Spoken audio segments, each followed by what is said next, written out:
Без најави за поместување на позициите, работните групи на власти и опозицијата денеска повторно ќе се сретнат во обид да се усогласат околу законот за јавно обвинителство, со кој треба да се реши идниот статус на специјалното јавно обвинителство. Опозицијската ВМРО ДПМН до Министерството за правда достави 3 принципи кои ќе инсистираат да се имплементираат во предлог законот за јавно обвинителство, односно целосна имплементација на меѓународните стандарди кои се однесуваат на обвинителството и на обвинетите, заштита на основните човекови права и независност, неутралност и ефективност во борбата против криминалот. Тој закон најнапред не ги содржи битните елементи кои треба да ги содржи секој закон. Тој закон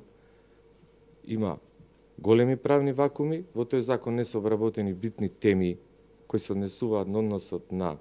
полицијата, јавното обвинителство, односно на јавното обвинителство со другите органи и така натака, кои се суштествени за понатамошно функционирање на ова итекако важна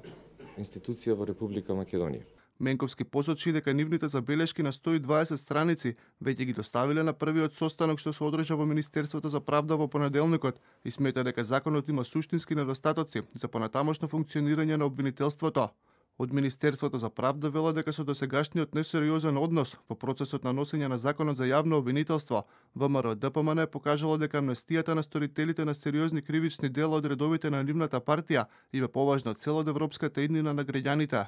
Очигледно, ВМРО ДПМН во недостаток на аргументи и подобри решенија за одредбите кои се однесуваат на јавното обвинителство во целина, одбра есеистички пристап со единствена цел да го одолговлечи процесот на носење на законот за јавното обвинителство. Соопшти од Министерството за правда, во однос на првото од барањата на опозицијата, од Министерството упатуваат на решенијата во Уставот каде е прецизирано кој го предлага јавниот обвинител и со какво мнозинство тој се избира, додека во однос на второто барање оценуваат дека тоа практично значи признавање на постоење на криминал и барање на амнестија. Во врска со третото барање, наведуваат дека тоа би значило разводнување на капацитетите кои СЈО веќе ги поседува и ослабнување на ефикасните механизми за борба против криминалот и корупцијата.